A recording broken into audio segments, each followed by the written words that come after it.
Good morning, everyone. My name is Kenia Miranda Verdugo, and I am the Smart Justice Program Manager at the Michelson 20mm Foundation. Thank you for taking the time to join us today for Pathways from Prison to College, California's Best Practices in Action, where we will learn from Homeboy Industries, a remarkable reentry organization. Before we begin, and as we give folks a few minutes to hop on Zoom, I would like to share a bit of background on our foundation and describe what we have in store for you today. Founded by Dr. Gary K. Michelson and Alia Michelson, the Michelson 20mm Foundation is a private, nonprofit foundation organization that seeks to accelerate progress towards a more just world through grant making, programs, and impact investing. We launched our Smart Justice Initiative 5 years ago to leverage higher education as a catalytic force for transforming the lives of justice-involved individuals while also reforming the justice system itself. We work to support the communities impacted by our country's punitive legal system as they forge brighter, more prosperous futures via education. Today, you will hear from subject matter experts at Homeboy Industries as they share their experience helping incarcerated students legislatively, educationally, and institutionally. Homeboy Industries' mission is to provide hope, training, and support to formerly gang-involved and previously incarcerated people, allowing them to redirect their lives and become contributing members of our community. Before we get started, I would like to remind everyone that you will be able to ask questions via the Zoom Q&A function, and we will answer them during the Q&A portion of the program. We hope that you find the conversation today engaging and helpful in your work. We invite you to join the discussion on social media and tag us. Our handle is @Michelson20mm. With all that said, it is my pleasure to now introduce Brittany Morton, who is the Associate Director of Education at Homeboy Industries, where she works alongside students as they imagine and actualize restorative, inclusive, and empowering learning spaces while pursuing their educational goals. Goals range from literacy support, high school diplomas, and equivalency career, technical education, and higher education through Homeboy's Pathways to College program. Welcome, Brittany, and thank you for being with us today. Thank you so much for the introduction and for inviting us to share space. Before we get started, we like to start any presentation with a moment of silence. So I invite everyone on this call to take a moment of silence in representation of those who are currently incarcerated, in those who've lost their lives to incarceration, and those who've been impacted by the carceral system.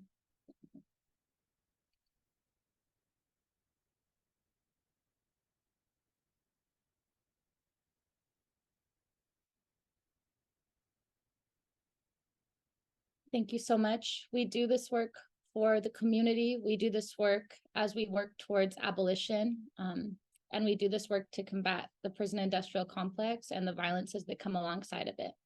Before our team introduces ourselves, I'd like to introduce Laura Electa Hayes, who will read our mission statement for Homeboy Industries.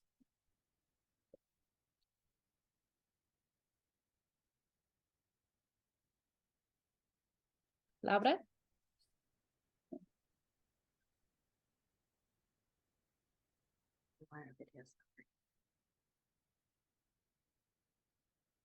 Hi, everyone. Sorry, technical difficulties. Okay. Hi, everyone. I'm Laura Electa Hayes. Michelson, if you could share our slides for us, that would be great. You heard our mission statement before. If we could go to the next slide. Homeboy Industries provides hope, training, and support for formerly gang-involved and previously incarcerated people, allowing them to redirect their lives and become contributing members of our community. If we could go to the next slide. Today, we are here representing Homeboy Industries, the largest gang intervention nonprofit organization in the world. Homeboy Industries has been doing this work for over 30 years in the community, and we're going to highlight our academic education programs. It's only a small but mighty fraction of the amazing work that Homeboy Industries does, and we're honored to represent this organization with you today. We're going to have our team introduce ourselves. So panelists, if you can turn your cameras on. Hi, everyone. My name is Brittany Morton. I'm the Associate Director of Education here at Homeboy Industries. I have my master's in social cultural analysis of education, and my why My why is prison is slavery, and anything that I can do to work against it, to work towards abolition, I want to commit my life to, and I have the honor of doing so here at Homeboy Industries. Hey everybody, my name is Janelle Lewis and I'm an academic program assistant here at Homeboy Industries.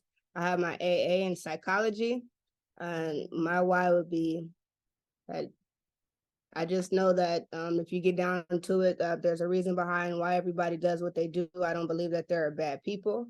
Sometimes there's just bad decisions. And I know through education, it'll give us that leverage, especially if we've been incarcerated and so many doors are closed. I believe that education will open those doors for us and give us an equal playing field.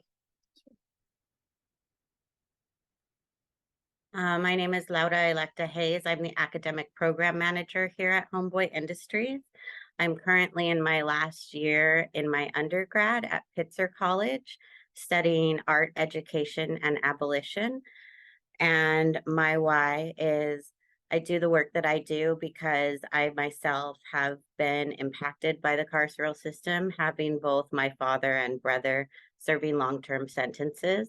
And I want to be able to break those barriers for people who are coming out. And yeah. Hello, everybody. My name is Minor Mendez. I am an academic program assistant here at Homeboy Industries. My current degree, I have an AA on sociology and pursuing my bachelor's of sociology at UCLA. My connection to incarceration is I spent close to 20 years in state prison and as well as the detention centers. And my why is I want to stop or I want to help the youth to not go through what I did or the experiences that I gone through, which was really traumatic, and I'm still having nightmares and everything up to this day, but I'm doing everything to become a better person. That is my why. Good morning, everyone. My name is Edin. I'm a Homeboy alumni. Went through Pathways to College, and I'm now at UCLA finishing up my last year. My why not? You know, I spent my whole life asking myself why, you know, and now it's like, why not? Like, why not do it? Incarceration destroys communities, it destroys homes. And, you know, I witnessed that, and I believe that it's important that everybody gets educated. You know, it changes your perspective, but that's my why. Hi everyone, I'm Joanna. I'm the board liaison at Homeboy Industries, so I work kind of hybrid because I go to school. I went to school and I graduated UCLA this past year. I graduated in political science and a minor in history, and right now I'm in the process of doing law applications. And my why is I've been incarcerated all my youth in probation camps and group homes and stuff. I went to prison when I was 18, and Homeboys has been there for me since I was 15, and I know they believed in me. So I know they let me believe in myself. So I know going within the law, I could do something to help those that come from the same community as me. Thank you so much, team. A few years back, an amazing article was published by a lot of the folks that we have, the honor to work alongside of. And in that article, it states that higher education can lead to a better quality of life for currently formerly incarcerated students, their families, and our communities. We stand with that here at Homeboy. Our education program was started by volunteers here at Homeboy, and we'll go over the services as we go on with this presentation, but we offer services with wellness, substance use disorder, law services, employment, case management, and education, both life skills and academic. Our academic education really rose from students demanding it, folks saying, this is what we need. This is the gaps and barriers we've identified. How can we work alongside of each other to create services, to create resources? This is very much in reflection to what we've seen with the Rising Scholars Network, Underground Scholars, and Project Rebound. The work is attributed to those who've been impacted by the carceral system. Today at Homeboy, we have hundreds of students involved in our high school diploma, high school equivalency, our CTE education, literacy, and higher education, ranging from certificates, associate's degrees, bachelor's degrees, master's degrees, and soon to be law and PhD degrees. We work alongside folks to help them actualize their dreams.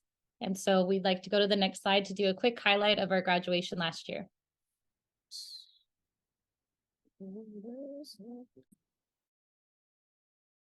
I think we have to turn the sound on. Sorry, y'all. Caps and gowns. A graduation long in the making. Former gang members, high school dropouts, and others proudly don their caps and gowns as they celebrate their big day. But this was no ordinary graduation. Many of the students first went to the School of Hard Knocks, but they found their way to Homeboy Industries and turned their lives around. KCAL's Rena Nakano spoke with two grads about their journeys. Graduation is an amazing accomplishment, especially if the road to get here wasn't the easiest. Becoming an alcoholic for 13 years. 2 years ago, I was in the county jail fighting attempted murder. Jarvis Thompson says his younger self was wrapped up in the gang life, causing his mother nothing but grief and tears. Getting in trouble, all type of stuff, getting kicked out of school, I always stressed her out. But 2 years ago, little JJ was born. Thompson knew he needed to change, so he walked himself into Homeboy Industries, the world's largest gang rehabilitation program. 37-year-old Janelle Lewis says growing up in Compton, she was just lost. But after incarceration, she found Homeboy Industries and focused on her education. They wanted me to thrive. They wanted me to be successful. They say the staff and volunteers at Homeboy never gave up on them. Thursday, Thompson and Lewis were among the largest graduating class in the organization's history. At age 29, Thompson finally got his high school diploma. He and his mother could not hold back happy tears. And Lewis walked down the stage with her associate's degree in psychology from Long Beach City College. Graduates told me that the tassel was definitely worth the hassle, but they're not done. This is only the first step of the next chapter in their lives.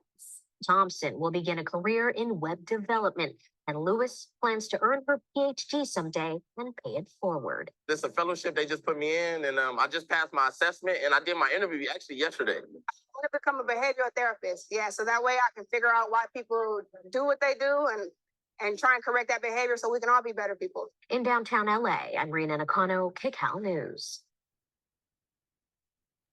Again, that was a clip from our graduation celebration. Janelle, can you tell us a little bit about what that day looks like? Oh man, it's a very hectic day. Everybody's running around like crazy, but there's so much joy and just a feeling of accomplishment in the air. My supervisors are very strict that day because they want everything to be perfect because it just means so much to so many people. For some of us, it's like the first graduation we've ever attended. For some of us, like we get to have our family there.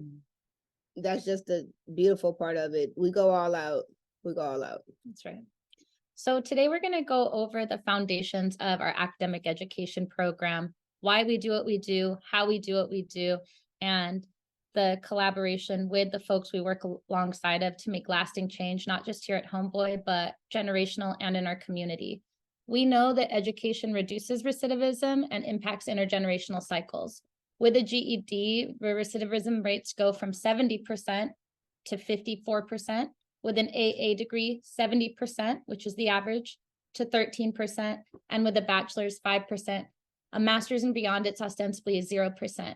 So in the quest towards abolition, we know that education is not the end all, but it is definitely a tool to utilize to create change, again, both in individuals' lives and in our society and our communities. Next slide, please.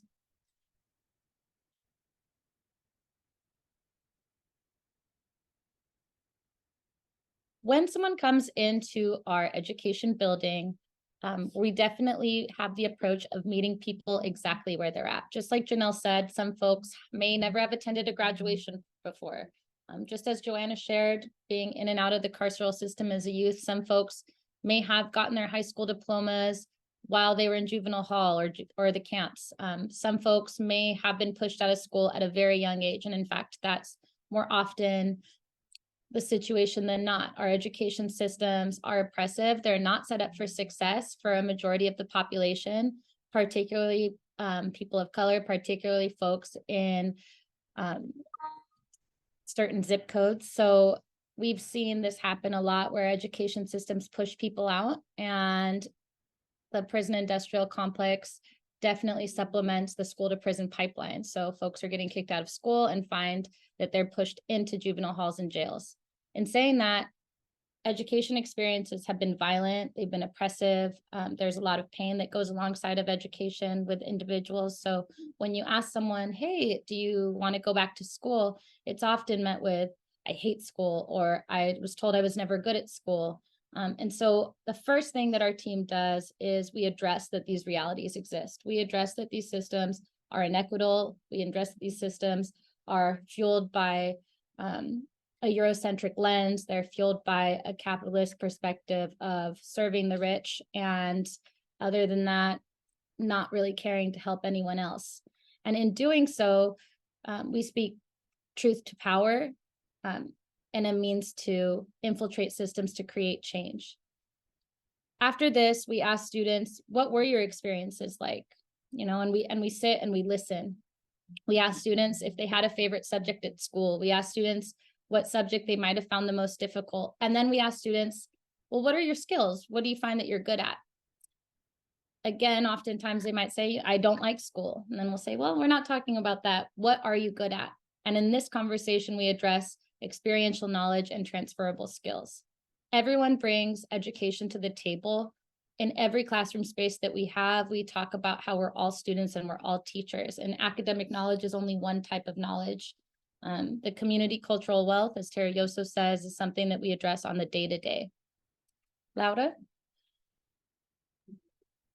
Yeah, because of this, we offer many different programs. So we want to meet people where they're at. If someone's coming in and they've been gone a long time, it's highly likely that they're not going to have had access to computer literacy. So if someone is starting our high school or GED program, right away, they're also learning how to log into their portal, learning how to use the computer, learning how to type. And we have teachers and tutors all day, every day, able to support with that process. The programs we offer range, like we've said before, from basic literacy in writing, in reading, in math. We also have GED completion. A lot of folks were able to be in GED prep courses and maybe take a few of their exams while they were incarcerated. A lot of times people don't have the chance to complete their GED before they are released. So we'll meet people there. Sometimes people were pushed out of high school when they were in the 11th grade or the 12th grade. So we also have a high school completion program, and we work with Pasadena Unified to be able to get people's transcripts, figure out what courses they need to complete their degrees. Folks want to go in and become drug and alcohol counselors. They start their first college classes and they realize that they want to get an AA degree. They want to go and become counselors and psychiatrists and psychologists. So we work with them every step of the way, and we meet them exactly where they are. If we could go to the next slide. We have a lot of, here we go, access to information. So we have a lot of information that we share. And I'd like Adine and Minor to take the lead on this one, talking about how we share information with people and how we gain access. Yeah, thank you, Laura, and thank you, Brittany. Yeah, I think information is important. You know, we come from a culture where, you know, we're in the streets and we're telling each other, you know, what's going on. We're informing each other, you know. And with my experience of, you know, going to jail at 16, having to take my GED a day before I got transferred to the county jail, and not knowing what the power that GED was going to hold, was kind of mind blowing for me, because I didn't know that, you know, with the GED, taking the GED in juvenile hall was going to be my ticket to, you know, getting my associates before I left prison. But with that, some of the things that we do at Pathways to College, Minor will explain, and I'll just give you guys kind of a personal, just kind of anecdote of what it's like to have information, what information does when the individual coming back from incarceration. In my case, I came out of jail at about 30 years old. I had been away for 14 years. I had no knowledge of what the education system was. I had never gone to any traditional college. And so I came home with the idea that I had took all these college classes in prison, and that somehow somebody was going to give me a degree like they would in high school or any other education system. And I came to Homeboys. I didn't know what to do with my education that I had acquired in prison. I didn't have nowhere to turn. I wanted to work like most of us that come home from prison. I wanted to work. I wanted to make money, and luckily I landed at Homeboy Industries. I landed in Pathways to College, and the power that Brittany, that Laura, and the whole team did, that they shared with me, changed my life. I went from being undocumented, from wanting to work under the table, to realizing that I could apply to different colleges, that I could apply to UCs, that I could apply to Cal States, that I could get scholarships, that I could get financial aid, that I could get my rent paid, and that I could do so much with education. And that's what the power of information did to me. It allowed me to soak in all this information, and I decided to do that. I applied to 11 colleges. I got into all 11 colleges. I was informed by Laura and by the team that there was this scholarship called the Jack Kent Cooke Foundation, and I applied for this foundation. I ended up getting a full-ride scholarship for my bachelor's, and I got a $150K put away for a PhD, which I'm pursuing as soon as I'm done with my undergrads. And I say that all to say that this is the power of information. This is what information could do to somebody. And it's not only for people that are formerly incarcerated, it's for our communities. People need this. We need more pathways to college. We need more information centers like Homeboy, where we can come and be like, oh, wait, we could do this.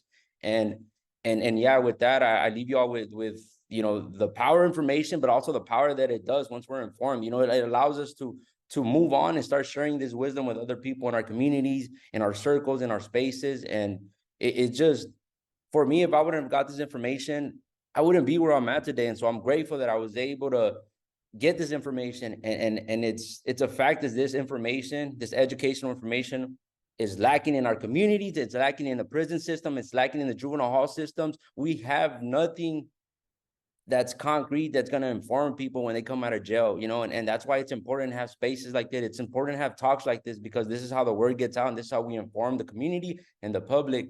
And with that said, I'll have minors give you guys a little more idea of what Pathways to College does and how we share information and how we share our wisdom in our space.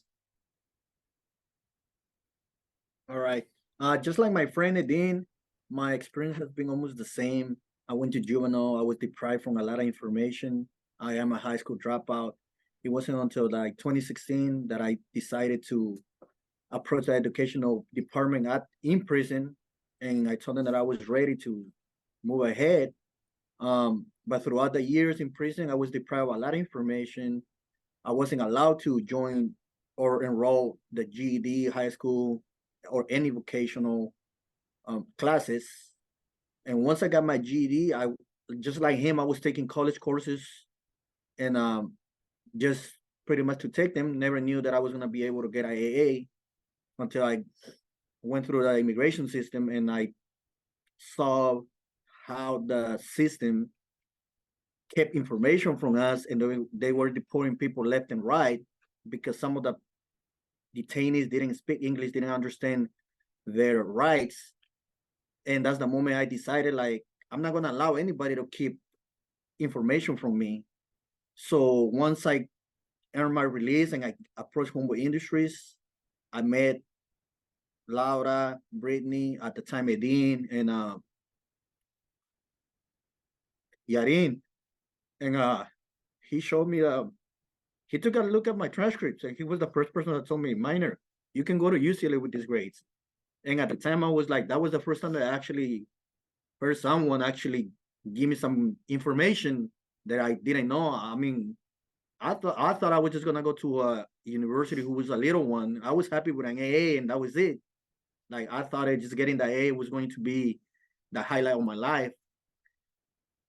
So throughout the years, throughout my time here at Homeboy Industries, then they started introducing me to new information. They shared with me like the process of applying, how to do the PIQs, how to get ahead, how to access financial aid, and how not to stress over working too much, and rather focus on school, that although school is difficult, one day it was gonna pay off. And although I'm still studying, it does pay off, because now I'm at UCLA, which was my dream school when I was like 7, 8 years old. I'm have the pleasure and to be walking the campus with the dean, some of my friends, and I didn't understand where I'm coming from, because just like him, we were born in Guatemala. We didn't choose to be born in Guatemala, but finally we're making something of ourselves. So now when I go to Pathways to College, we approach Pathways to College in the sense that all of us are teachers, all of us are students. We don't keep information from anybody. Rather, we give them the information that's necessary for them to see that anything and everything is attainable. That all you have to do is put some work into it, stay focused, and don't let anybody, you cannot do anything. And if you don't know something, ask. It could be, you can ask me, you can ask Edine, you can ask Joanna, you can ask anybody, but if we don't know the answer, we're gonna try to find it for you, or we're gonna direct you to the person that knows the information. But best believe it that we are gonna find a solution, we are gonna find the answer, and we're gonna make sure that you get the information necessary to go to the next level. That's what Pathways to College is for me. And that's how I approach Pathways to College every time, most of the Mondays that I have to go over there and teach the class, which, by the way, I do enjoy it. It's the highlight of my week, of my month, the year, especially when I bring people from different universities, different colleges, who they tell me, we see you work, we see the work that Homeboys does, and we appreciate that. We appreciate that fact that Homeboys has an education department that is committed to create systematic changes, not only at the community college, but also the university systems, whether that's Cal State LA or UC or private institutions. Best believe that we have people everywhere, and that work doesn't stop there. That's what Pathways to College is for me. Thank you so much, Minor and Edine. And I just want to say that the photo that you see on your screen to the left is Edine teaching. That's a room full of people, probably 40 folks, if not more, about his transfer process. When we say that we're all teachers, we're all students, the way that we sit is intentional as well. We sit in circle and we start class every day asking, why do we sit in circle? What's your perspective? And different answers come about every week. What is Pathways to College to you? Different answers come about every week, but the space is definitely student-led and student-driven. When we first started, the space was meant to address barriers and gaps that were on college campuses. We walked around and we asked folks why they had stopped going to college, students who had started already. And we directly responded to their answers by saying, okay, the onus of this is not on you, it's on the campus for not having the resources that you need. Fast forward 10 years later, the Rising Scholars Network, Project Rebound, Underground Scholars is answering these gaps, is addressing these barriers, and we work in collaboration with them, and we feel very blessed for that. But when we say we're all teachers and we're all students, whoever the guest facilitator is that week, we invite them to learn alongside of us. So we have an expert in someone's field coming in. Our students are also experts in so many different things, and we remind people of that every week. In terms of the one-on-one work, Janelle, can you give a rundown just of really quickly the different services that we offer on an individual basis? Yeah, no problem. So sometimes, like me and my partner Minor, we have our appointments with individuals, and they come to us like, some of these people, they've never been in school, and we ask them like, okay, well, why haven't you been in school? Like, what's going on? Talk to us, and we're more than willing to talk about like your past. What were the barriers that stopped you? And we hear certain things, and then like we're able to better like make connections of the resources and stuff that can help them. One of the people that we team up with is the Department of Rehabilitation.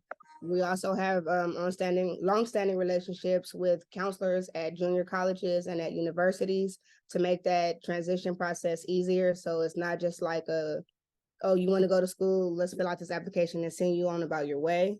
We help people with the financial aid process, filling out their application, because sometimes that can be difficult. I don't necessarily like to pick classes for people, but we do help them navigate their campus to where they can find academic advisors or academic counseling or counseling centers, anything that they might need outside of Homeboy Industries to just make that transaction more smoother or make it more understandable so that there's no like discrepancies or frustration. Thank you, Janelle. You've heard a little bit about the intentionality behind our program. We also have intentionality in our spaces and how we navigate them. So our academic department is small but mighty. We have shared space where students can come and study. It's called our study hall. We have a collaborative classroom environment for students who like to work together and with teachers. We have teachers from Pasadena Unified that come in 4 days a week and work with our high school and high school equivalency students. We also plan to further our relationship with Los Angeles Unified School District and have our literacy program also working with teachers and students in that shared classroom. We have an open study hall space where people can study together. We try to keep a library quiet environment, but it does get very fun sometimes. We also have small quiet spaces, individual cubicles. A lot of folks are not always comfortable being around a lot of people. So we do have quiet space where people can study alone. And my favorite is our couch area, our lounge area. When I'm studying myself at home, I'm studying on the couch, I'm studying at the dining room table, I'm studying with people, or I'm studying in bed. So I like a comfortable space where I can sit down, and a lot of people utilize this space. We see anywhere from 40 to 70 people come through here a day. And it's always a great environment. We also celebrate. We celebrate the large and the small wins, everything from folks getting their first exam grade in a high school test for their first high school class in 20 years. And we'll shout out the space that, you know, so-and-so got an A on their exam, and everyone cheers and celebrates. We celebrate the big wins too, when someone gets their diploma, when someone graduates, when someone is transferring. Brittany, you want to talk a little bit about our celebrations? Yeah, sure. It's my favorite part. As we talked about school, when folks look back at school, a lot of different feelings come up, whether it's pain or anger, and all those feelings are valid based on how their experiences were in our K through 12 and beyond systems. And one thing that we try to do is we try to bring joy back to learning. We know that learning happens in all types of different ways. But in terms of academics, like Laura said, we will literally shout out in our back area when someone accomplishes whatever they're going for. When we started this program many years ago, I remember a student brought me their report card and they're like, I got all A's. I got all A's, and we just celebrated together. And he was like, well, are you going to hang it up? And I was like, yeah, of course. And he said, you know, I always wanted my report card hung on my mom's fridge when I was growing up. And so now we have a fridge in our back building where we hang up students' report cards, their acceptances to universities, their diplomas. On the picture at the left, you'll see Natalie Venegas holding Cal State Dominguez's flag. All those flags that you see in the back are schools that folks who've come through our program or who visit our program have gone to. And so it's just another way to honor the journey that our folks have been on. And then again, the clip that we saw, our graduation celebration, it's our favorite time of the year.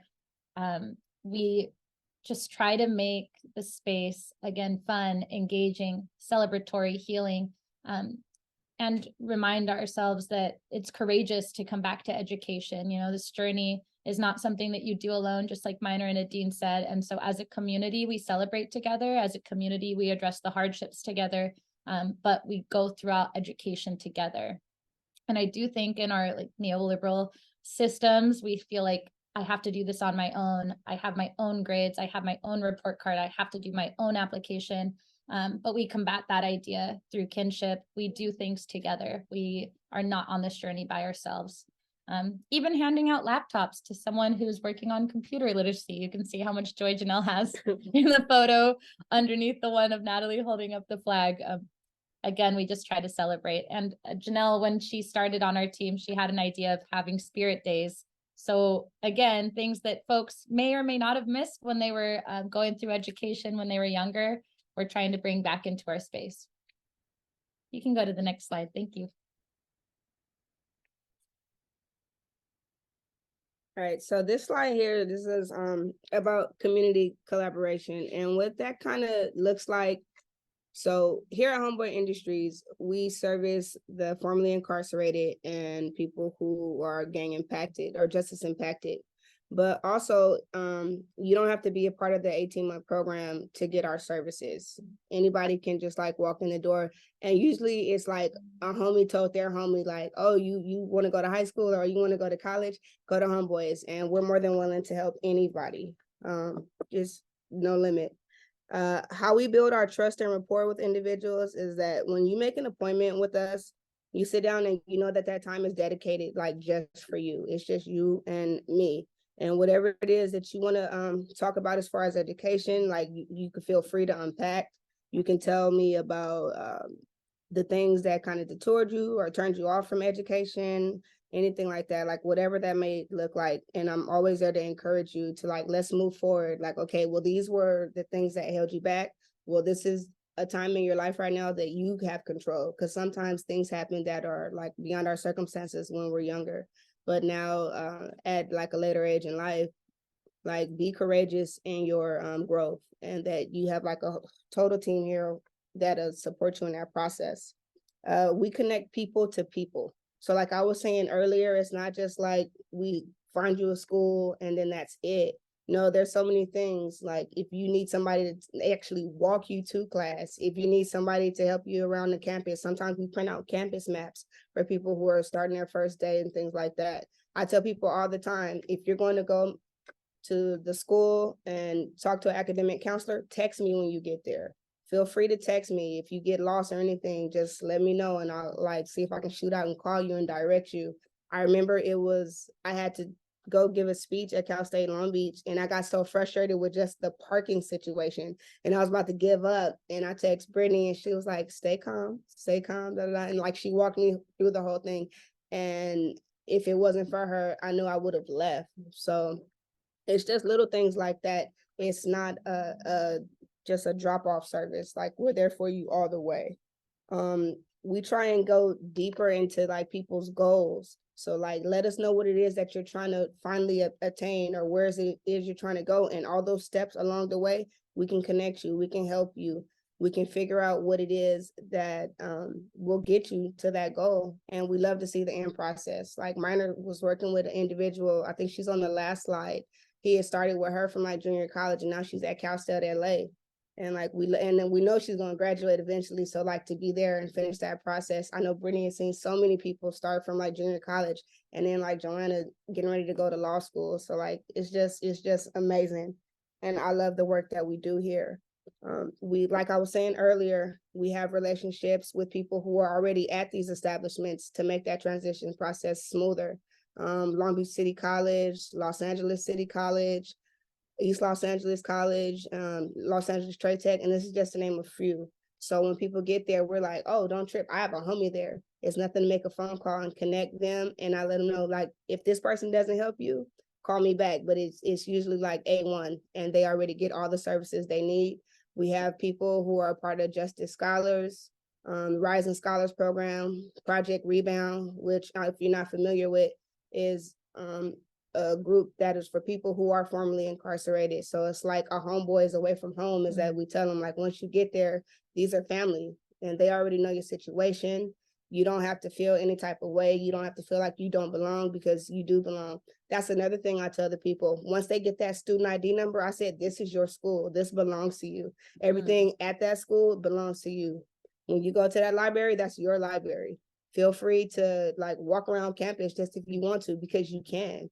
You've earned that right.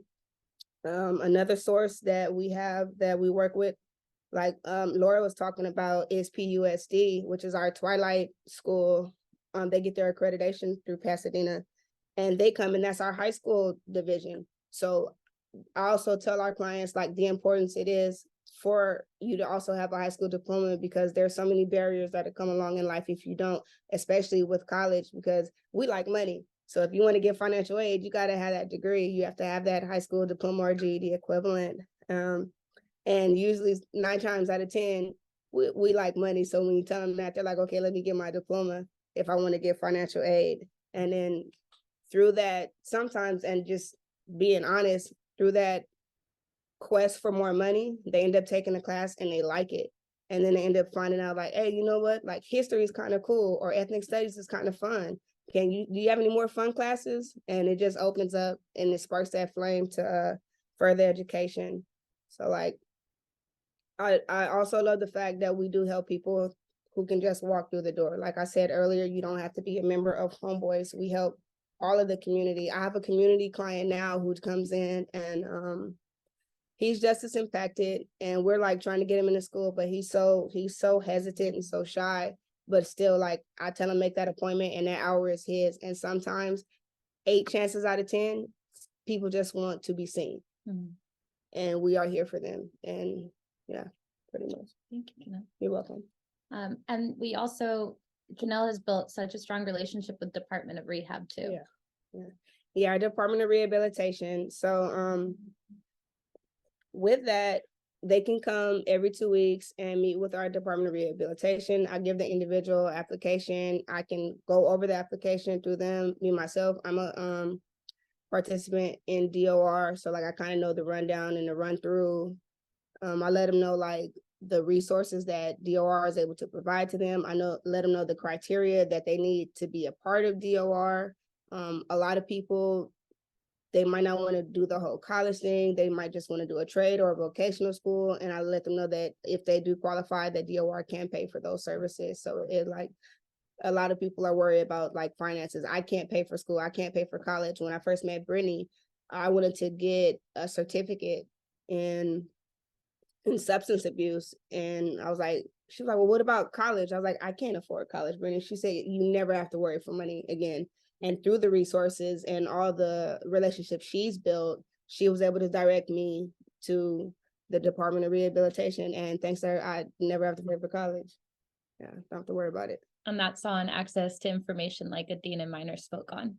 Thank you so much, Janelle. Yeah, Can no we hit worries. the next slide, please?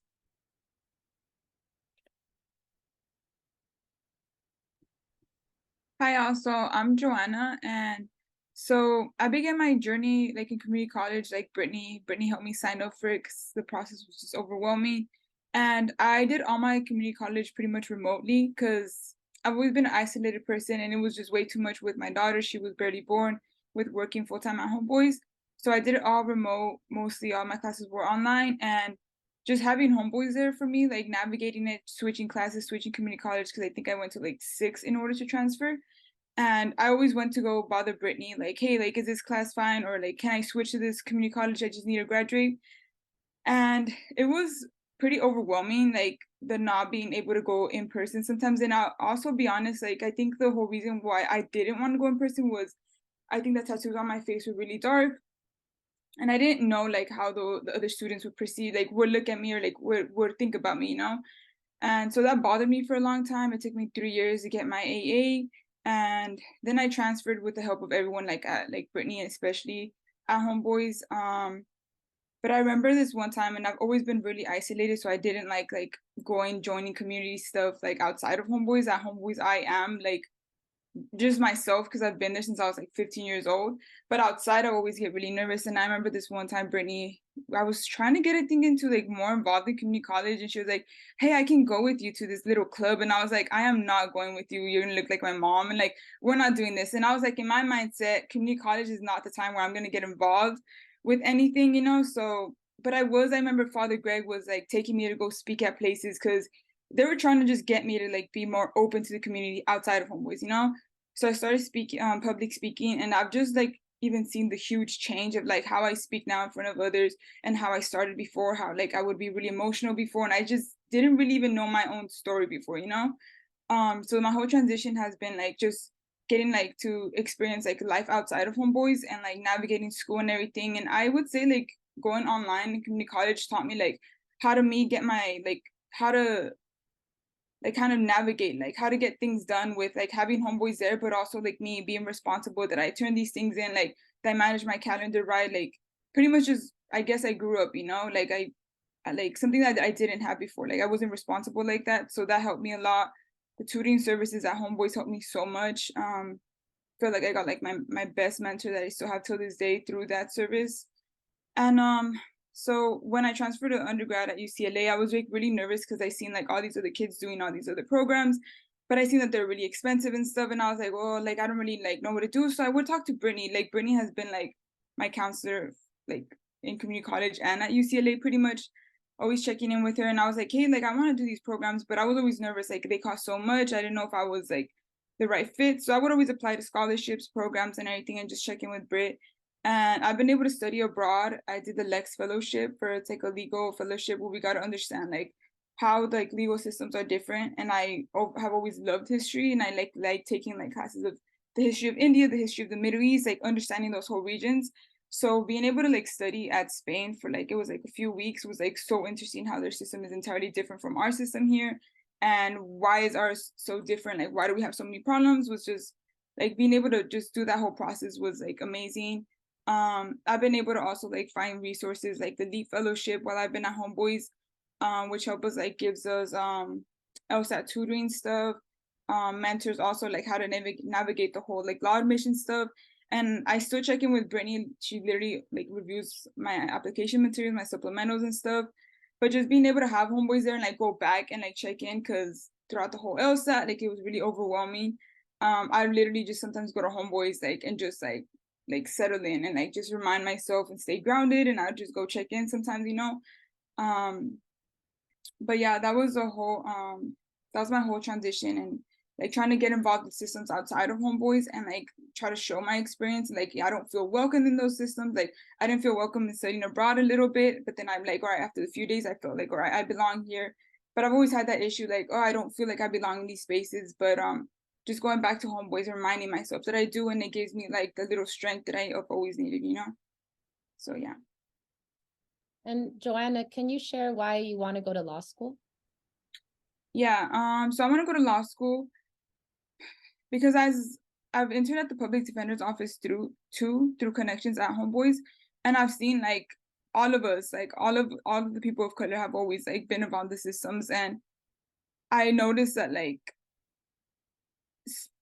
why does people of color's like sentences have to be way larger than the other people, you know? Like, so I do want to be a public defender, but I also want to see like what I could do to help people that have been in my shoes, like avoid those routes, also like change, because I never believed I would have ever been able to change. Like since I was 15, I thought I was just gonna like just go down that same path, you know? So I do believe like that we could change, and like I feel like it's hard sometimes for people who've never experienced that loss of hope, and I know that I would be able to provide that hope, fight for them, and advocate for those people, you know.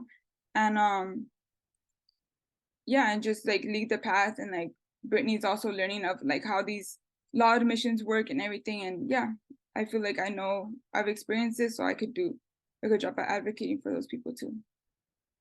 And you've already done such a good job. So thank you for sharing, Joanna. You're an inspiration to all of us. As Janelle shared, when we work with somebody, we talk about the short-term goals, of course, and those can often feel overwhelming. But as the process continues, we talk about the purposefulness of our engagement with educational systems. We've had so many students publish. We've had so many students create not only clubs, but campus programs, study abroad, and understand that one way to create change is infiltrating systems and being professors, being lawyers, being the advocates that students wanted when they were growing up. So we talk about what is our purpose throughout this and how can we support one another to get there. Next slide, please, and then we'll be ready for question and answer.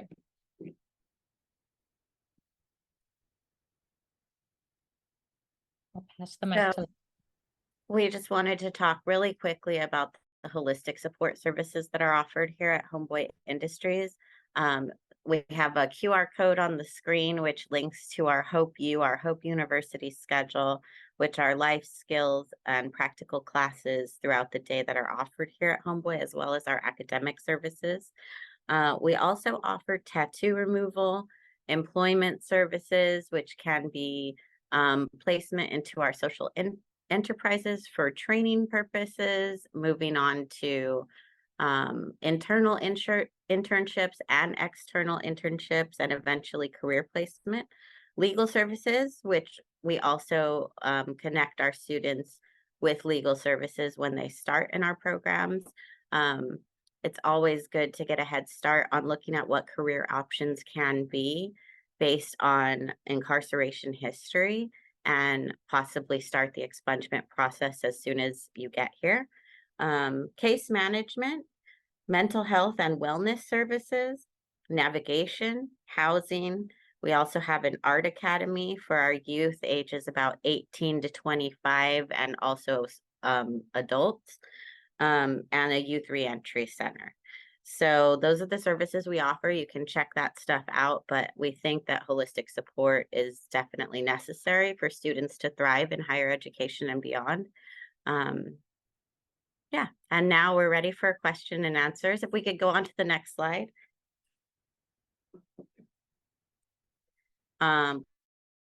Here for Brittany Morton and myself, Laura Hayes.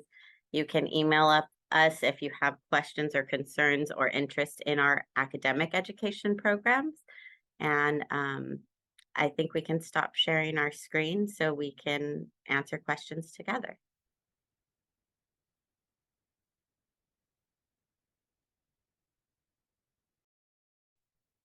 Thank you all for that really great presentation. I learned a lot, and I'm sure you will probably be receiving emails from people wanting to work alongside you or learn from you all. I am bringing up the first question that I see on the chat. If anyone in the audience has any more questions, please use the Zoom Q&A function. The first question I see says, how are you supporting currently incarcerated people who are seeking higher education in prison?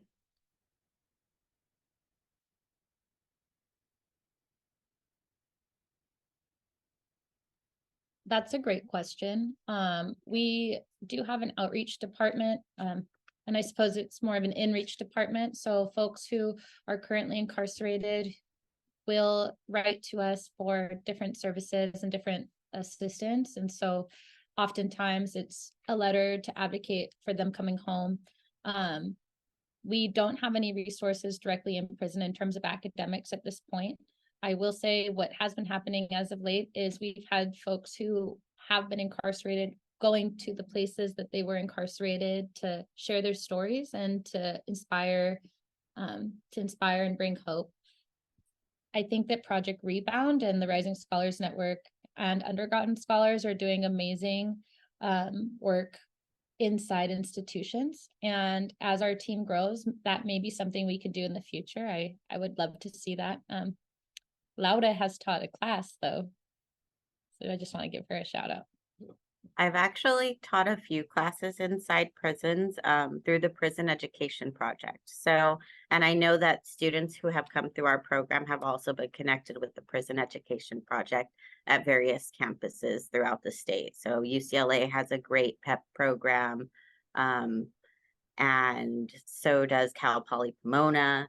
Pitzer College hosts the PEP program over the summer for folks who have come home. So a lot of folks are doing that work. Homeboy Industries is for folks who are re-entering and folks who are coming out of gang life and out of prisons. So we do have inReach, but it's not what our department does right now. Yeah, and if I could just add to that, yeah, we don't have like we're not technically a school, so we're not like accredited like Feather River or Lassen to teach inside of these institutions. But eventually one day that might be the dream and the goal so that we can and that we can just start. But they do know that when they come home, this can be their first stop and they'll get all the resources they need. That's right.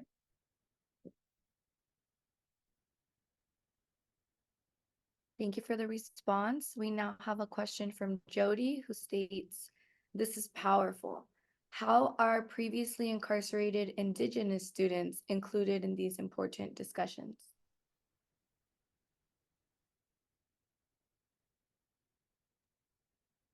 So we do have previously incarcerated Indigenous students in our program. It is a small percentage, as is reflected throughout the state in higher education. We don't have a large percentage of Indigenous students, but here at Homeboy, we do have Indigenous students. They are included in the conversation. We have folks who are registered with tribal affiliations and folks who are Indigenous from the American diaspora. So we always include Indigenous students, Black students, and all marginalized communities in our discussions. Yeah, and just on the infiltrating systems like Joanna shared, we definitely encourage people to publish, whether it's through op-eds, academic journals, or their thesis, because, you know, we beg the question, if you're not telling your story, if you're not researching your community, who is, and how is that impacting legislation? And so we walk alongside folks as they begin to tell their story in that way.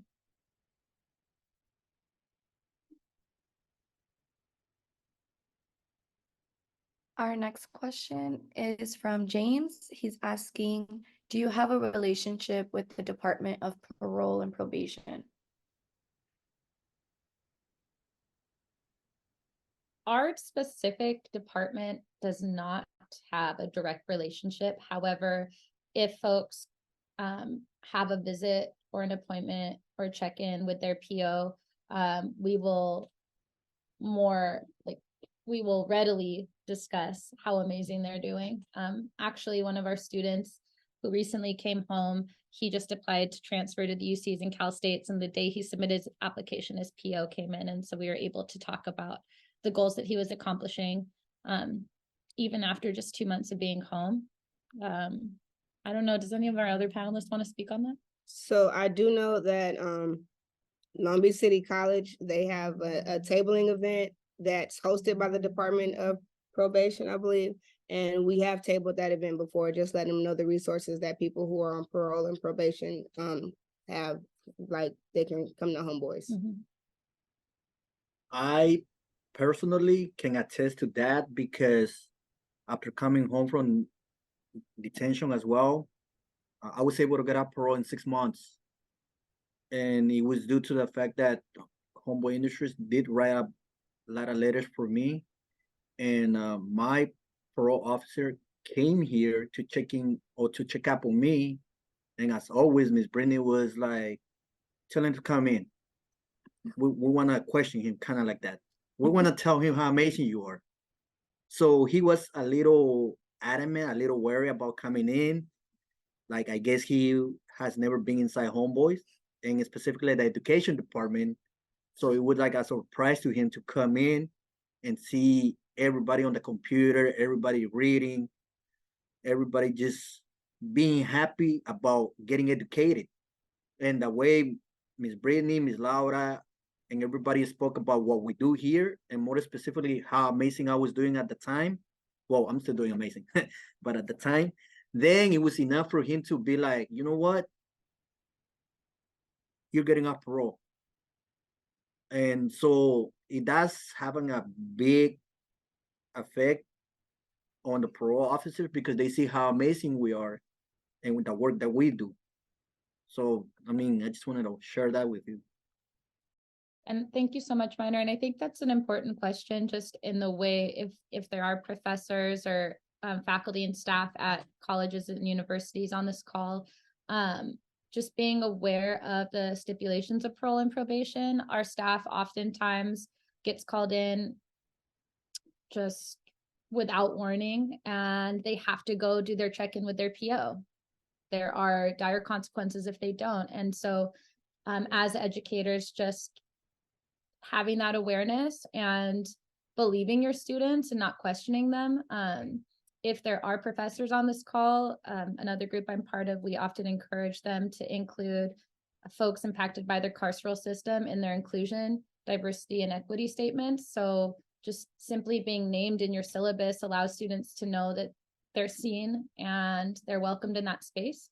And also opens the door for them to come to office hours and talk about, hey, this is my situation at this moment, and this is what it might entail. So thank you for whoever asked that question. I think it's important. Thank you all for the responses to the questions. And I know we are arriving at the conclusion of today's webinar. So I just wanted to give a big round of applause and a huge thank you to all of our panelists at Homeboy Industries for this really great insightful conversation. We also want to extend our gratitude to the audience for attending and interacting during this discussion, which will hopefully serve many incarcerated and justice impacted individuals in their communities. We will be posting the recording of today's discussion on our YouTube channel, which is the Michelson 20mm Foundation. It should be posted around by tomorrow. Please join us for the next webinar in this series, which will be early next year. In the meantime, you can stay engaged by signing up for our newsletter at 20mm.org to receive news and updates about our Smart Justice Initiative. And I just wanted to thank you for taking the time to join us, and I hope you all have a wonderful rest of your day. Good luck on your final today, Aline. Thank you all. Have a great day. Thank you. Thank you all for the time. Thank you, everyone. Bye, guys.